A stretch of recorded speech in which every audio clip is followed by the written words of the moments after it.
Hey guys, welcome to the channel. Mark here from Mixit Studios.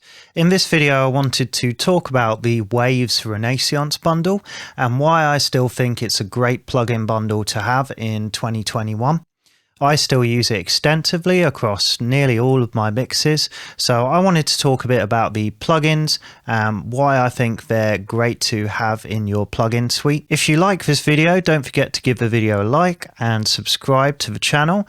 It really does help me out. With that said, let's get into why I think this is such a great plugin bundle to have. So for me, when I was starting out getting into mixing and music production, I started out using the stock plugins within my DAW, Pro Tools, and started to delve a bit into the world of third-party plugins. Now, I think from experience, the first mistake that a lot of people make is they feel they need to go out there and get a load of different stuff and all the sort of character stuff, the analog emulations, the stuff that adds warmth and so on. And whilst all those tools have their place and they can be very useful, especially in terms of just giving more character to a mix and more definition, especially if you're going to be using the same EQs and the same compressors across everything in your mix, it can be a bit harder to get the separation that you really need in a good mix between each different instrument in the song. So it's definitely good to have a bunch of different standard plugins like your EQs and your compressors and even your effects plugins. Just have a few different options there, but it's better to work with a smaller set of tools to begin with and really just familiarize yourself with those and get to know them inside out. I find once you get to that point, you get a much better picture of what you're actually missing in order to produce better mixes. So the Waves Renaissance bundle is a nice little bundle in that it comes with a bunch of the sort of standard channel strip type stuff that you will need in order to mix, but it also comes with a few interesting pieces that we'll get into that are a bit of fun to play with and can add some extra points of interest to your mixes. To start with, we have the Waves REQ, which is a sort of channel strip style EQ plugin, and it's very good as your general channel strip EQ plugin. Of course, you can use the stock one that comes in your DAW, but again, in terms of just not getting too much build up, which can often happen if you're using the same plugin across everything, it's nice to have a couple of different transparent EQs that you can use, and the Waves REQ is relatively transparent. It has its own flavor to it, but it's not going to impart like loads of harmonics and so on to whatever you are EQing. I use it across pretty much every track in my mix as my general channel strip EQ, where I'll use it for my low and high cuts and then any other boosts or cuts. So it's generally more of my sort of surgical type EQ. And then I'll use additional EQs when I want something with more character that's going to impart more flavor on whatever I'm EQing. The Waves R-Comp, again, is another good channel strip compressor. It's also very transparent. I really like the way the attack and release times work in this compressor. It has a pretty natural sound to it, but it's also good at making things kind of pop in a way that's not like super obvious. I find that the Waves R-Comp is good because you can get quite a nice punchy attack, but without it sounding too overtly obvious. So when you have something that you want to punch through nicely in your mix, I often use it on bass guitar. If you want something to punch through, but it not to sound like super obvious and super compressed, it's very good for that kind of application. And it's a good compressor. I use it on vocals a lot, as you can really go to town on the compression and compress something quite a lot without it sounding totally smashed. So I'll often use it as my first compressor in a vocal chain, really just to tame the vocal. So I'll compress by, anywhere up to 10 decibels or so, and then use other compressors on top of that maybe, but just as my starting compressor to really tame those transients and get a vocal under control. It's very good for that kind of application. It also does offer a few different options. So you have two different compressor models. You've got an opto and then electro mode. You've got like auto release control and a warm or smooth mode. So warm will just sort of impart a bit more character than smooth does. Smooth is, as it suggests, smoother sounding in its compression. So yeah, it's one of my favorite sort of bog standard compressors to go to. All of these are brought together in the RChannel, which is the sort of channel strip. So if you know you're going to put the REQ and RComp on most of your tracks, as I often do, this can be nice because it puts it all within one plugin. So the RChannel is very useful as a general kind of transparent channel strip style plugin. The RDSA, there's not too much to say about this one. It's a de-esser. It does what a de-esser does, but it does it well.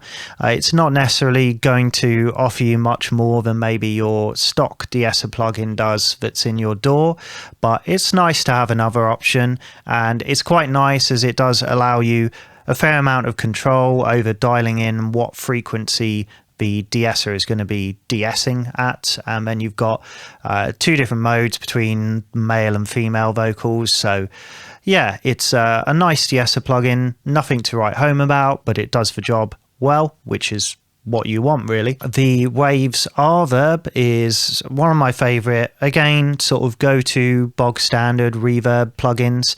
It's not for obvious kind of, you know, those big lush reverbs where you're going to do something as a very obvious effect, but more when you just want to dial in a subtler reverb and maybe use it more as placement for pushing things maybe further back in a mix. It's also a very good plugin when you're just starting to really familiarize yourself with shaping a reverb, as it offers a lot of different parameter control. You have a lot of different types of reverbs in there, so you have rooms, halls, plates and so on, and then different variants within those, but you also have control over a lot of parameters like your early reflections, your diffusion, your pre-delay and so on.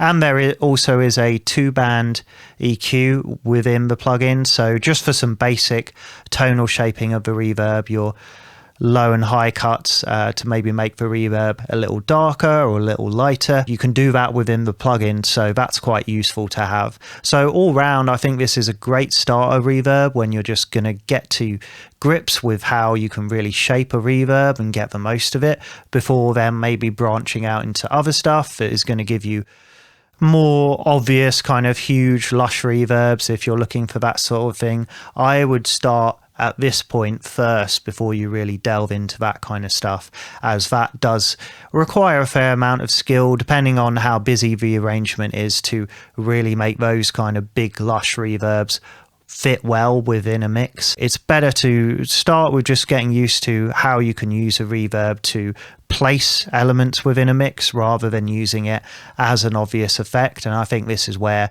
Verb, its strengths really lie. Rbase is one of my favorite plugins in the bundle. This is a really cool plugin as it allows you to add subharmonics to anything with low end information. So typically that's going to be your kick drum and your bass guitar maybe, which is generally what I use this on. It just helps you bring out some extra emphasis to the low end without having to go to town with EQ, and that is particularly useful on kick drum, say just getting it to punch through nicely in the mix and have a nice low end thud to it. It's very easy to go overboard with this plugin, so when you're first using it and getting to grips with it, my advice would be dial in your frequency, so you can choose what frequency you're going to add subharmonics to. Kick drum I'd usually sit somewhere between 50 and 70 hertz. Really depends on the tuning of the kick drum. I might go higher sometimes, say at 80 hertz. Bass guitar I'm normally around 80 hertz. And so set your frequency, dial in the amount that it's applying up until the point where you can very obviously hear it, and then start to dial it back to the point where when you bypass it, you'll notice it if it's gone. And that's usually kind of where you want it to sit, as it's not really something that works really well if you're going to have it as a super obvious effect. It can tend to just muddy up a mix too much in the low end, so it's more thinking about subtle emphasis here, just bringing out the low end body of something a bit more, and it's very, very useful tool for that. The RAX and the RVox plugins, they're two plugins that I don't really use a whole lot in this bundle. Basically both of them are compressors designed around, probably guessed it, RVox is for vocals, RAX is for guitars, specifically electric guitars. I find them a bit too heavy-handed for my uses most of the time, and not heavy-handed in a good way, where sometimes you do want some, heavy-handed compression that has a particular character that you really like. But for me, neither of these really impart the character that I like most of the time, and they're just a bit too heavy-handed for me, but they definitely have their uses. Personally, for me, I find that it's rare the occasions that I use them, but there's been the odd instance where it's been just what a particular thing needed in a mix, so they're nice additions to have. I think the bundle is mainly useful for the main set of plugins, which I would consider to be the reverb, the EQ and compressor and de-esser, so your channel strip stuff. Those are what you should really be buying this bundle for. But you also, in addition, get the Waves IRL, which is a convolution reverb. So Waves do a full version of this, which has more features, so more convolution models and more parameter control. But the Waves IRL does a good job in most cases. It's all you really need. I don't use convolution reverbs a ton, but they are really super useful in certain instances, more just in terms of maybe placing something in the mix. I quite often go for a convolution reverb when I have an element that is too dry and I want to just make it a bit more lively sounding, maybe push it back a bit in the mix, and I quite often go to this plugin for that. All the convolutions in it sound pretty natural. They're not super lush or anything, but they're just good convolutions, basically. I kind of like the fact that it doesn't have a ton of control, so I don't have to spend too much time tweaking it. I can pretty much just choose what convolution I want, maybe tweak the decay a bit and leave it as it is. It usually sounds pretty good without too much work. Lastly, the bundle comes with the light version of Waves Tune, Waves Tune LT. This is a good pitch correction plugin. The light version is pretty limited, but if you don't really do much pitch correction very often, then this will do the job just fine. If it's something you need to use very occasionally, you're not going to get that real kind of T-Pain effect with it, as it doesn't really offer the level of control that you would need to get that kind of stepping effect. And it's not going to be the most transparent of pitch correction plugins out there. You can hear it quite obviously, but it doesn't sound bad. It does the job okay if you need an occasional bit of pitch correction. So it's a nice bonus to have thrown in there to the bundle. But if you are really serious about getting good pitch correction and it's something you do on the regular, then Melodyne is definitely what I would go for. But if you don't have anything already and you're thinking of buying this bundle, then it's definitely a nice bonus to have. I know a lot of people are going to have differing opinions on Waves and, shall we say, their business models. I definitely have my own opinions. I'm not a huge fan of the Waves update plan, but I own a fair few Waves plugins, and in all honesty, I haven't really needed to update them. I think I paid once for the Waves update plan, and that was years ago, and everything still works on the latest version of Pro Tools.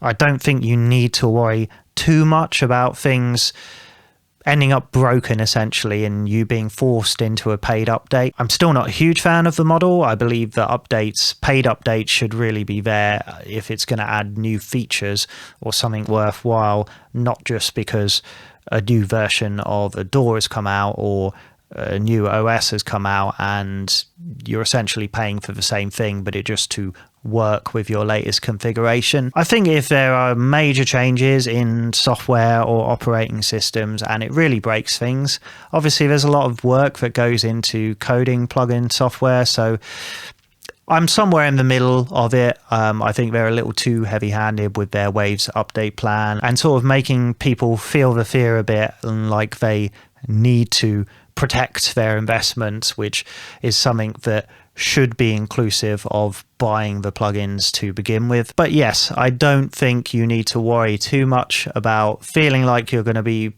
paying for these plugins again in future through Waves update and so on.